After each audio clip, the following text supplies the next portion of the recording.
ये जो नफ़रत और तासुब दिखाया जाता है, ख़ास तौर से अल्पसंख्यक समाज मुसलमान के महलों में, उसको मजलिस इत्तेहादुल मुस्लिमीन ख़त्म करके रख देगी। और आप देखेंगे कि डेवलपमेंट अगर होगा तो सही तरीक़े से और पूरा एक प्लान तरीक़े से होगा। ऐसा नहीं है कि तमाम बजट जो है शहर के एक हिस्से में उसको इस्तेमाल कर लिया जाएगा। दूसरी बात मैं आपको बताना चाहता हूँ कि हालिया दिनों में सुप्रीम कोर्ट ने दिल्ली में जो फसाद हुआ था, जिसमें बहुत बड़ी तादाद में लोगों की मौत हुई, 40 से ज़्यादा अल्पसंख्यक समाज के मुसलमानों की जानें उसमें गईं, कई घर और कारोबार को जला दिया गया। सुप्रीम कोर्ट ने अपने हालिया फैसले में बहुत से लोगों को जो 5 साढ़े 5 साल से जेल में थे उनको जमानत पर रिहा किया। 2 अंडर ट्रायल्स को, एक्यूज को सुप्रीम कोर्ट ने जमानत नहीं दी। और जमानत क्यों नहीं दी, इसकी वजह सुप्रीम कोर्ट ने बताई।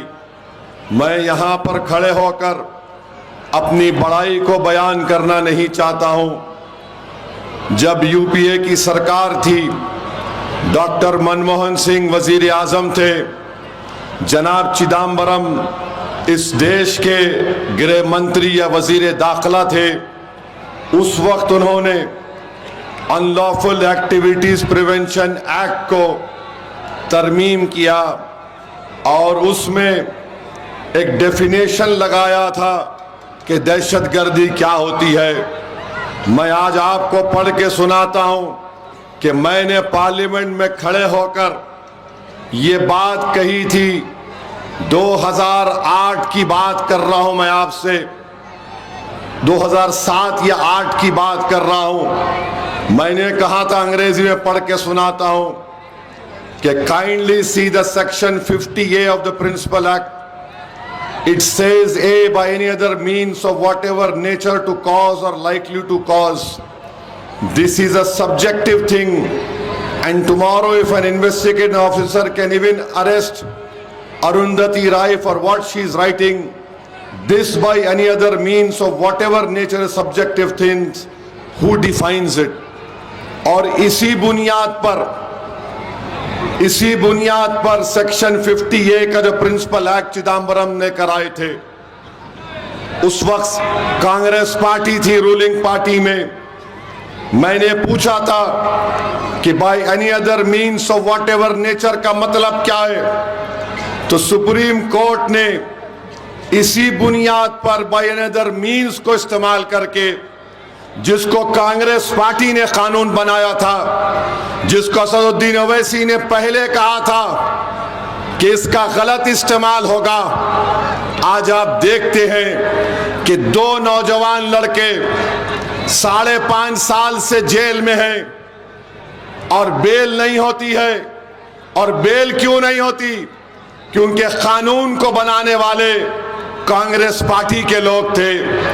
बताओ, जिनके बच्चे 5.5 साल से जेल में हैं, वो यूएपीए का कानून अगर किसी ने खराब तरीके से उसको बनाया तो उस वक्त गृह मंत्री चिदम्बरम थे, वजीर आजम कांग्रेस पार्टी के थे। क्या कोई कांग्रेस पार्टी का नेता आजादी के बाद से कभी 1 साल, 2 साल, 5.5 साल जेल में रहा? बताइए मेरे अजीज दोस्तों और बुजुर्गों, मैं चैलेंज कर रहा हूं, मेरी ये तकरीर भारत के लोकसभा में मौजूद है। मैंने ये भी कहा था, इस अपनी भाषण में मैंने कहा था कि अगर क्लॉज 43D आप पढ़ेंगे तो 180 दिन का डिटेंशन की बात मैंने कही थी। मैं अंग्रेजी में पढ़ के सुना रहा हूं कि मैंने पार्लियामेंट लोकसभा में कहा था, with all the confidence I can say that in 100% of the cases wherein minorities are arrested they will be in detention without charge sheet for 180 days. It is because that this is what is happening as of now. मैंने कहा the ground realities is that there's a huge difference between reality and hope. A man in uniform, यानी जो police वाला होता है, उसमें एक किस्म से नफरत होती है मुस्लिम अक़लियत के ताल्लुक से, ये फैक्ट है मैंने कहा। और मैंने कहा the fact is that he starts his investigation on the premise that the Muslims are terrorist. I can say with all the confidence that they will be detained for 180 days। मेरे अजीज दोस्तों और बुजुर्गों, इसकी बात मैंने बरसों पहले कही थी। आज जिन बच्चे जेल में सड़ रहे हैं, जो मोदी के खिलाफ अगर कोई तकरीर करता है या फेसबुक पर लिखता है, तो ये मोदी सरकार उस कानून को इस्तेमाल करती है जिसको डॉक्टर मनमोहन सिंह की सरकार ने इसको मंजूर करवाया था। केस डायरी के बारे में मैंने कहा था, बताओ कांग्रेसियों, क्या तुम आज अपनी गलती का इकरार करने को तैयार हो? फिर 2019 में इसी यूएपीए कानून को अमित शाह ने और खराब कर दिया और कहा कि कोई भी एनआईए का एक इंस्पेक्टर दिल्ली में बैठकर किसी को भी टेररिस्ट घोषित कर सकता है। पूरी पार्लियामेंट में मैं और इम्तियाज जलील दो लोग थे जो उस कानून के खिलाफ वोट दिए। स्पीकर लोकसभा उस वक्त जनाब ओम बिरला साहब थे। ओम बिरला साहब ने कहा कि तुम्हारे पास सिर्फ 2 वोट है और तुम अपना ऑब्जेक्शन इस पर मूव कर रहे हो। मैंने कहा सर 2 वोट जरूर है मगर हमारे साथ अल्लाह है। आज आप देखते हैं कि कांग्रेस पार्टी ने ऐसे ऐसे कानून बनाए और ऐसे ऐसे कानून बनाने में मोदी का साथ दिया जिसके शिकार मुसलमान, दलित, आदिवासी ये लोग होते हैं। भीमा कोरेगांव हुआ, 5.5-6 साल लोग जेल में थे। स्टैन स्वामी एक 80 साल का बूढ़ा पानी नहीं पी सकता था। उसने हुकूमत से कहा, महाराष्ट्र की बीजेपी गवर्नमेंट से, मैं गिलास में पानी नहीं पी सकता, मुझे पानी पीने के लिए स्ट्रॉ दो। वो स्टैन स्वामी जेल में मर गया। बताओ कांग्रेस पार्टी, क्या तुमने ये किया नहीं किया? मैं उस कानून की उस वक्त चिदम्बरम जब मूव कर रहे थे उसके खिलाफ वोट दिया। अमित शाह कानून लेकर आए, उसके खिलाफ वोट दिया। आज कांग्रेस पार्टी आकर हमसे कहती है कि मजलिस फिरका परस्त है। अरे तुमने जो बर्बादी की अगर दास्तान तुम्हारी बोलना शुरू करूंगा ना तो तुम मेरी जबान का मुकाबला नहीं कर सकोगे। क्या आप जानते हैं, क्या आप जानते हैं, पूछो इन कांग्रेसियों से, श्रीनगर में हजरत बल है जहां पर रसूलुल्लाह सल्लल्लाहु अलैहि वसल्लम का मुँह मुबारक, बाल मुबारक है। 1962 दिसंबर में वो चोरी हो गया, पूरे मुल्क में फसाद हुआ। नेहरू प्राइम मिनिस्टर थे। नेहरू की मौजूदगी में 1 लाख के करीब बंगाली बोलने वाले भारत के मुसलमानों को उस वक्त के ईस्ट पाकिस्तान यानी मौजूदा बांग्लादेश में ढकेल दिया गया। ये जो नॉर्थ ईस्ट के स्टेट्स ज्यादा नहीं बने थे, 15,000 मुसलमानों की डिपोर्टेशन नोटिस दी गई या उनको ईस्ट पाकिस्तान में ढकल दिया गया। आज नरेंद्र मोदी वही पॉलिसी को लेकर चल रहे हैं, जो दिखता मुसलमान बांग्लादेशी बोल दो उसको। मेरे भाई, ये इनकी दास्तान है, इसीलिए लोग असदुद्दीन ओवैसी से नफरत करते हैं। बताओ कांग्रेसियों, क्या आपके दौर में नहीं हुआ? आज तुम धूलिया में अपने उम्मीदवार उतारकर बड़ा समझ रहे हो कि नहीं नहीं हम कांग्रेस पार्टी है। अरे चुल्लू भर पानी में डूब मरो तुम लोग। मुंबई शहर में ट्रेन का ब्लास्ट हुआ, 185 लोग मारे गए, भारत के नागरिक। 11 मुसलमानों को पकड़ा गया, 19 साल जेल में थे वो लोग। सोचो 19 साल। अगर तुम आज जलसे में यहां पर आए हो और खुदा ना खास्ता तुम्हारे घर से फोन आता है कि जल्दी आओ अब्बा की तबीयत खराब हो रही, तो तुम दौड़ते हुए जाते। सोचो थोड़ी देर के लिए, वो 11 लोग 19 साल जेल में थे। कौन था महाराष्ट्र का चीफ मिनिस्टर? किसकी पार्टी सरकार में थी? कांग्रेस पार्टी थी। 19 साल हाईकोर्ट ने कहा ये तमाम 11 लोग बेकसूर हैं। मरने वालों के परिवार को नहीं मालूम कि किसने मेरे भाई बेटे को मारा। जिसको जेल में डाला गया उनके परिवार को नहीं मालूम मेरे बेटे को क्यों जेल में रखा गया। उसमें से एक अंसारी था, उसमें से एक अंसारी था जो जेल में ही मर गया। उसको यह खुशखबरी नहीं मिली कि उसको कोर्ट ने बरी कर दिया। सुनो अंसारी भाइयों, ये सच्चाई को बयान कर रहा हूं मैं तुम्हारे सामने। और फिर दारुस्सलाम को मेरे पास मिलने एक शख्स आए थे जो 19 साल जेल में थे। उन्होंने लाकर अपनी बेटी को मिलाया और कहा कि ओवैसी भाई, ये मेरी बच्ची मेरी बीवी के गोद में थी जब मैं जेल को चला गया। आज मैं बाहर निकला तो मेरी बच्ची जवान हो गई। ये इनके कारनामे हैं, ये इनकी हकीकत है। मालेगांव में बम ब्लास्ट हुआ, 2 बम ब्लास्ट हुए। मरने वाले पूछ रहे हैं कि किसने मारा। जेल को चले गए, नाखूने पकड़ पकड़ कर मुंबई के एटीएस उनके नाखून निकालती थी हाथ और पैर से। मेरे भाई याद रखो, अगर तुम्हारे नुमाइंदे नहीं रहेंगे तो आप और हम नाइंसाफी के खिलाफ आवाज नहीं उठा सकेंगे।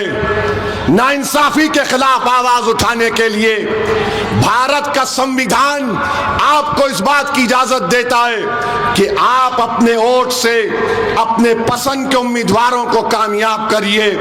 धूलिया में आपने मजलिस को मजबूत किया, आपने जमात को कामयाब किया, मैं आपका शुक्रिया अदा करता हूं।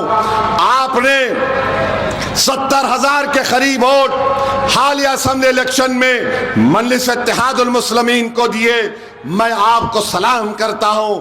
हम कामयाब नहीं हुए, मगर असदुद्दीन ओवैसी आपसे वादा करके जा रहा है कि मेरी भी जिद है और मैं अल्लाह से दुआ कर रहा हूं कि परवरदिगार, अगर हम अब नहीं जीते तो 5 साल के बाद धुलिया, औरंगाबाद, शोलापुर और मुंबई और विदर्भा से मजलिस के मेले को कामयाब कराएंगे, जिताएंगे धुलिया से मजलिस के विधायक को दोबारा इंशाअल्लाह ताला। हम पीछे हटने वाले नहीं हैं। और याद रखिए मजलिस इज्तिमाइयत की बात करती है, मजलिस इनफरादियत की बात नहीं करती। अगर मैं भी मर जाऊंगा, जो मैं मरूंगा एक दिन, मजलिस आबाद रहेगी, मजलिस ताकतवर रहेगी। अगर कोई ये समझता है कि उसके चले जाने से मजलिस कमजोर हो जाएगी, अरे अगर आज मैं मजलिस में नहीं रहूंगा तो मेरी कोई पहचान नहीं है, मेरी कोई पहचान नहीं है। अगर अल्लाह ने मुझे आज इज्जत दी, बोलने की सलाहियत दी, तो वो सिर्फ अल्लाह ने मजलिस इत्तेहादुल मुस्लिमीन की वजह से मुझे वो मुकाम दिया। अगर कोई भी शख्स जो आज इस डाइस पर बैठा हुआ है वो भी सुन ले, अगर वो ये समझ रहे हैं कि मैं हूं तो मजलिस है, अरे तुम रहो या ना रहो, अल्लाह तो वहदहू ला शरीक है, अल्लाह तो हमेशा रहने वाला है। अल्लाह अपना काम किसी से भी ले सकता है, हम रब्बे कायनात के मोहताज हैं। तो कोई हरगिज ये ना समझे कि मैं हूं तो मजलिस है। अरे मजलिस रहेगी, जो खुशकिस्मत होगा वो वफादार रहेगा, वही खुशकिस्मत होगा जो इन गरीबों की आवाज को समझेगा। याद रखो, आखिर ये कब तक चलता रहेगा कि अपने नफ्स के लिए, अपनी शोहरत के लिए, अपनी जाती मफादात के लिए आप अगियारों की चौखट पर जाकर सर को झुकाएंगे। अरे छोड़ो ये इम्तियाज जलील को देखो, आज इम्तियाज जलील पार्लियामेंट का इलेक्शन तमाम सेकुलर और कम्युनल पार्टीज ने मिलकर हराया। असेंबली का इलेक्शन लड़ा इम्तियाज जलील, 1100 वोट से हार गया। इम्तियाज जलील हार गया, मगर अल्लाह ने इम्तियाज जलील को इतनी शोहरत से नवाजा कि आज अगर महाराष्ट्र के मुसलमानों का अगर कोई सबसे बड़ा नेता है तो उसका नाम सैयद इम्तियाज जलील है। आज आप जानते हैं इस बात को। तो मेरे अजीज दोस्तों और बुजुर्गों, आपको अपने हौसलों को बुलंद रखना पड़ेगा। डरने और घबराने की जरूरत नहीं है। ये जिंदगी में नसीबो फराज से हमको गुजरना पड़ता है। हम जरूर इंशाअल्लाह ताला दोबारा धूलिया से मजलिस के मेले को मुंतखब करेंगे। तीसरी बात, ये राष्ट्रवादी कांग्रेस में इलेक्शन लड़ रही है ना। ये अजीत पवार अपने चीचा शरद पवार का नहीं हुआ तो इनके साथ जो दुम चलने फिर रहे उनका क्या होगा। वो जो शरद पवार का नहीं हुआ, जिसने सब कुछ उसको देकर आगे बढ़ाया, वो उसी को टाटा बाय बाय कर दिया। तो मेरे भाई, मैं आपसे अपील कर रहा हूं, हाँ ये अजीब मजाक है कि मुंबई में एक ही कैबिनेट में फडणवीस बैठते, शिंदे बैठते और अजीत पवार बैठते। अब ये चुनाव हो रहा है तो फडणवीस एक तरफ मुंह करके बैठ गए, दूसरी तरफ मुंह करके बैठ गए शिंदे और अजीत पवार। किसको बेवकूफ बना रहे हैं ये लोग? किसको बेवकूफ बना रहे हैं? वहां मुंबई में बैठकर दबाकर वड़ा पाव मलाई दबाकर खाएंगे और यहां धूलिया को आके बोलेंगे मैं नहीं जानता उसको ने कौन है। इसको बोलते नूरा कुश्ती।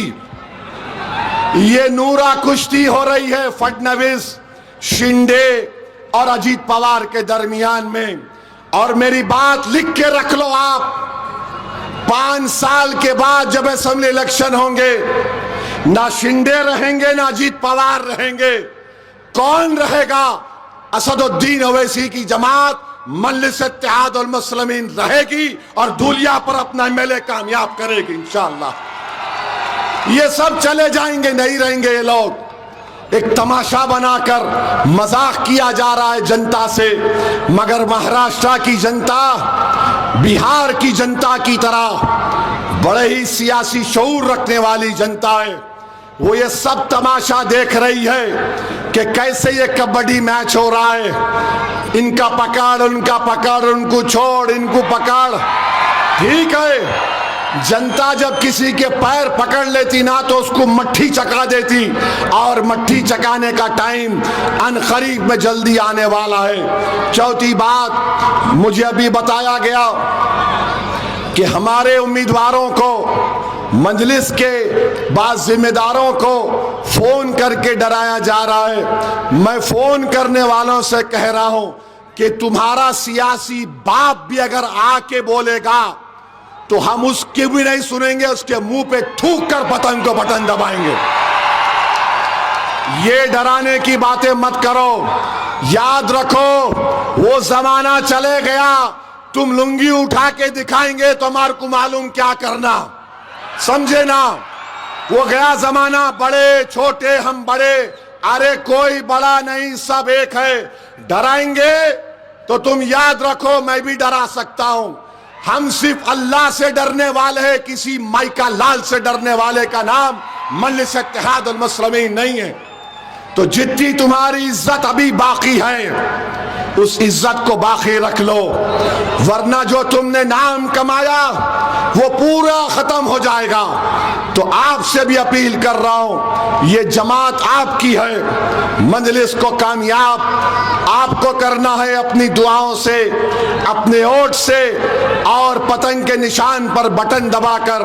हमने जनाब इरशाद साहब को ये जिम्मेदारी दी है। मैं शुक्रगुजार हूं जनाब इरशाद साहब का कि उन्होंने इस जिम्मेदारों को निभाने के लिए बहुत ही अहम तरीके से और मेहनत से काम कर रहे हैं, तो आप जनाब इरशाद साहब और मजलिस की इस पूरी टीम का साथ दीजिए। 15 तारीख के दिन मुत्तहदा तौर पर अपने के कोर्ट का इस्तेमाल करके मजलिस इत्तेहादुल मुस्लिमीन को कामयाब और कामरान करिए, क्योंकि मुझे यहाँ से मालेगांव भी जाना है। मजलिस के मुखालिफिन, हमारे मीडिया के लोग को भी मैं सलाम करता हूँ। मैं यहाँ पर तकरीर किया था विधानसभा के चुनाव में, 15 मिनट बोला तो इतना चला है टीवी पे, समझ में नहीं आया मेरे को। मैं 15 मिनट बोला तो मीडिया के लोग ऐसा चलाए जैसा कि मैं उनका दोस्त हूं। मगर अब मीडिया वालों और मजलिस के मुखालिफिन से पूछना चाहता हूं, पोलिंग कब है? पोलिंग कब है? पोलिंग कब है? अब मैं बोल के जलाया 15 वो, तुम इतना बोले तो कुदरत ने बोला ले अब 15 तारीख को ही पोलिंग होगी। और एक कोई बीजेपी के मंत्री बोले हैं, बयान दिए कि 15 को पोलिंग नहीं होना, हमको पतंग पिलाना है। तुम पतंग पिलाओ या ना पिलाओ, 15 तारीख को धूलिया में सिर्फ पतंग नजर आएगी आसमानों पर इंशाअल्लाह। और अहम बात, नरेंद्र मोदी, अजित पवार, शिंदे, नीतीश कुमार, कुमारस्वामी, चंद्रबाबू नायडू, इन तमाम ने मिलकर एक वक्त तरमीमी कानून बनाया, और वो कानून इस संविधान के खिलाफ है। संविधान जिसको बाबा साहिब अंबेडकर ने बनाया, उस संविधान के फंडामेंटल राइट्स के खिलाफ है।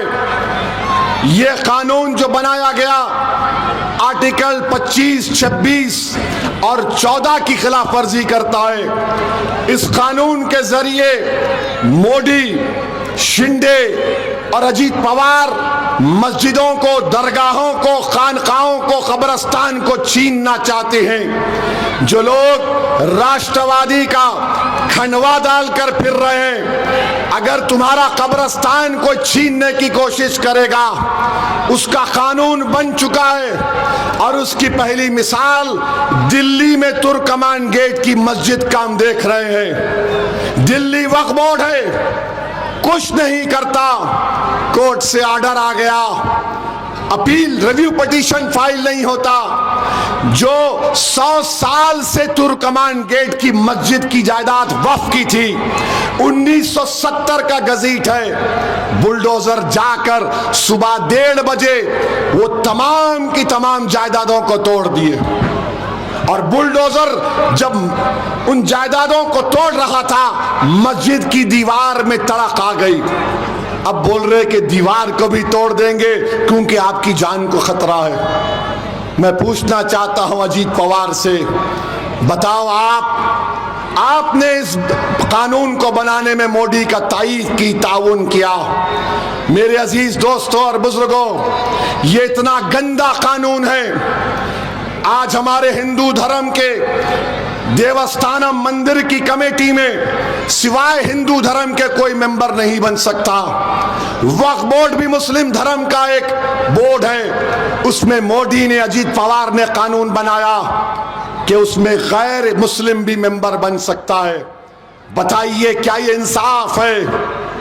क्या ये इक्वालिटी का वायलेशन नहीं है? कोई भी कलेक्टर लिख कर दे देगा, मस्जिद को खुफल डाल दिया जाएगा। आज पोर्टल के ऊपर जायदादें नहीं चढ़ पा रही। 100 साल से पुरानी अगर कोई मस्जिद, दरगाह एएसआई में प्रोटेक्टेड मॉन्यूमेंट है, तो मोदी ने कानून बना दिया कि उसका मालिक वक्फ बोर्ड नहीं होगा, एएसआई आसार कदीमा होगा। बताओ फिर किस बुनियाद पर अजीत पवार आज आकर कह रहे हैं कि मैं देख लूंगा, मैं ये कर लूंगा। मेरे भाई, मैं जानता हूं धूलिया और महाराष्ट्र के अल्पसंख्यक समाज मुसलमानों में आज भी मिली हमियत है। मैं आपको उसका हवाला देकर आपसे अपील कर रहा हूं, उस काले कानून के बनने के बाद महाराष्ट्र का बहुत बड़ा इलेक्शन होने जा रहा है। आप अपना एक एक वोट उस काले कानून के इसके खिलाफ इस्तेमाल करिए और पैगाम दीजिए मोदी को, शिंदे को, अजीत पवार को कि तुमने जो कानून बनाया वो हमारी मस्जिदों को छीनने के लिए बनाया, तुमने ईदगाहों को खत्म करने का कानून बनाया। तो एक और अहम वजह आपके पास है कि आप 15 तारीख को मुत्तहदा तौर पर अपना एक एक वोट पतंग के निशान पर दीजिए। और तुमने देखा अपनी आंखों से, अगर भारत की पार्लियामेंट में किसी ने खड़े होकर मोदी की आंख में आंख डालकर एनडीए के एमपीज के सामने कहा यह कानून बाबा साहिब के संविधान के खिलाफ है और मैं उस कानून को फाड़कर पार्लियामेंट के फर्श पर फेंक दिया, क्या ये अजीत पवार कर सकते थे? तो मेरे अजीज दोस्तों और बुजुर्गों, 15 तारीख को क्या होगा? 15 तारीख को बटन दबेगा पतंग पर। और बीजेपी वाले, ये समझ में नहीं आ रहा, बीजेपी वाले इतना डरते कहीं को ट्रम्प से। कल ट्रम्प बोले, मैं आपको बोलता हूं कल ट्रम्प क्या बोले, वो लिख के लाया था। हाँ, ट्रम्प बोले India ordered 68 Apaches and didn't get them for 5 years। यानी भारत ने हेलीकॉप्टर होता, अपाची उसका नाम है, और 5 साल से नहीं मिले। Prime minister Modi came to see me, और क्या बोले Modi ji? Sir may I see you please. Modi ji आके बोले सर क्या मैं आपको मिल सकता हूं प्लीज? ये क्या है? अरे कुछ तो बोलो बीजेपी वालों, तुम्हारा नेशनलिज्म कहां चले जाता है? मोदी के हम सख्त मुखालिफत हैं, जिंदगी भर उनकी तायीद सियासी तौर पे नहीं करेंगे। समंदर के दो किनारे एक नहीं हो सकते, मगर मोदी तो भारत का प्रधानमंत्री है ना। अमेरिका का ट्रम्प बोल रहा कि मोदी मेरे को आके बोले sir please may I see you. BJP कुछ बोलती नहीं। हाँ वही बीजेपी को बोलो, मुगलों पे बोलो ओप डन डन डन डन, पाकिस्तान पे बोलो बहुत कूद जाते, बांग्लादेश पे बोलो कूद जाते। दो चीज पे बीजेपी नहीं बोलती, एक ट्रम्प को नहीं बोलती, एक चाइना बोले तो बोलते चीनी ले लो। आखिर इतना सन्नाटा क्यों है भाई? बीजेपी के लोग क्यों डरते ट्रम्प से? ये भारत का मामला है, याद रखो।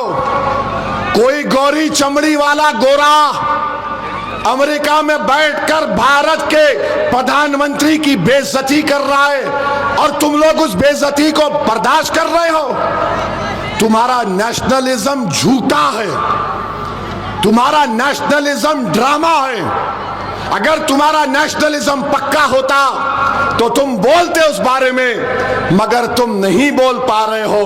बहरहाल मेरे अजीज दोस्तों और बुजुर्गों, बीजेपी हर नौजवान को, किसान को, महाराष्ट्र को मायूस कर चुकी है। और मैं यहां पर बीजेपी के एमएलए साहब से पूछना चाहूंगा, महाराष्ट्र में पेट्रोल की कीमत क्या है? पेट्रोल की कीमत क्या है महाराष्ट्र में? कितना है? जोर से बोलो, नहीं सुनाई दिया, जोर से बोलो। 106 रुपये लीटर है। मोदी जी, गुजरात में 94 रुपये कैसा है, महाराष्ट्र में 106 कैसा है? सोचो आप, ट्रिपल इंजन की सरकार है, ऊपर से 3 इंजन है उसको। एक इंजन इधर जा रहा, एक इंजन इधर जा रहा, एक इंजन किधर की जा रहा। तो मेरे अजीज दोस्तों और बुजुर्गों, और मैं खास तौर से हमारी इज्जतदार माँ और बहनों से भी अपील करूंगा कि आप लोग सुबह में जाकर आपको चारों ओर डालना है। जहां पे पतंग का निशान दिखेगा बटन दबा दीजिए। मैं शुक्रगुजार हूं हमारी माँ और बहनों का कि आपने हमेशा मजलिस इत्तेहादुल मुस्लिमीन को कामयाब किया अपनी दुआओं से, रोटों से। बिहार में भी ऐसा ही बोल रहे थे जो आज महाराष्ट्र में बोल रहे, नहीं नहीं मजलिस नहीं जीतेगी, गठबंधन तेजस्वी मुख्यमंत्री बनेगा, कांग्रेस साथ है, CPI-ML साथ है, CPI साथ है। अरे आप तो अकेले हैं। मैंने कहा प्यारे हम अकेले कहां हैं? बोले आपके साथ कोई नहीं है, आपके 4 MLAs को भी हमने ले लिया। मैंने उस वक्त इन तमाम नेताओं से कहा था कि तुमने 4 को मेरे MLAs को तोड़ा, मैं 4 का बदला 24 से लूंगा इंशाअल्लाह ताला। और दुनिया ने देख लिया कि मजलिस के 5 MLA जीत कर आए। 12 मुकामात पर तीसरे नंबर पर मजलिस रही, 2 मुकामात पर दूसरे नंबर पर रही। 1 सीट हमारा आदिल हसन 350 वोट से हार गया, 80,000 वोट लेने के बावजूद भी। और आपको जानकर खुशी होगी कि 5 ऐसे असेंबली की सीटें थीं जहां पर खवातीन महिलाओं ने वोटर लिस्ट में उन जितने वोट थे उसका 90% अपने वोट को इस्तेमाल किया। वो 5 में से 3 असेंबली की सीट मजलिस ने जीती। तो हमेशा हमारी माँ और बहनों ने मजलिस इत्तेहादुल मुस्लिमीन का साथ दिया। मैं आपसे भी अपील कर रहा हूं कि धूलिया के अच्छे मुस्तकबिल के लिए जहां पर आप रहते हैं वहां पर विकास और डेवलपमेंट के काम को कराने के लिए मेरी आप तमाम से अपील है कि मजलिस को वोट देकर कामयाब करिए। और कोई ताज्जुब की बात नहीं होगी कि 15 से ज्यादा हमारे कारपोरेटर्स इंशाअल्लाह अब की बार कामयाब होंगे। ये बात जहन नशीन कर लीजिए आप। तो मेरे भाई 15 तारीख को पतंग पर बटन दबेगा? हाथ उठाकर जवाब दीजिए। पतंग पर बटन दबेगा? क्या पैगाम देंगे आप बीजेपी को, अजीत पवार को, कांग्रेस को? पतंग पर बटन दबाकर मजलिस को कामयाब करिए। और मैं देख रहा हूं वो सरों के समंदर को जो दूर तक खड़े हुए हैं। मैं उनसे कहूंगा कि जो दूर खड़े हुए हैं वो अपनी सेल फोन की लाइट को खोले और यहाँ के लोग भी अपनी सेल फोन की लाइट खोलकर दुनिया को बता दें, महाराष्ट्र को बता दें, मजलिस के मुखालिफिन को बता दें कि ये मजलिस इत्तेहादुल मुस्लिमीन की मोहब्बत है, ये मजलिस इत्तेहादुल मुस्लिमीन की कामयाबी होगी। और इनके दिमाग की बत्ती जो गुल हो चुकी है ये आज की लाइट से इनके दिमाग में आएगा। तो लगाओ मेरे साथ नारा, नारे तकबीर, नारे तकबीर, नारे तकबीर।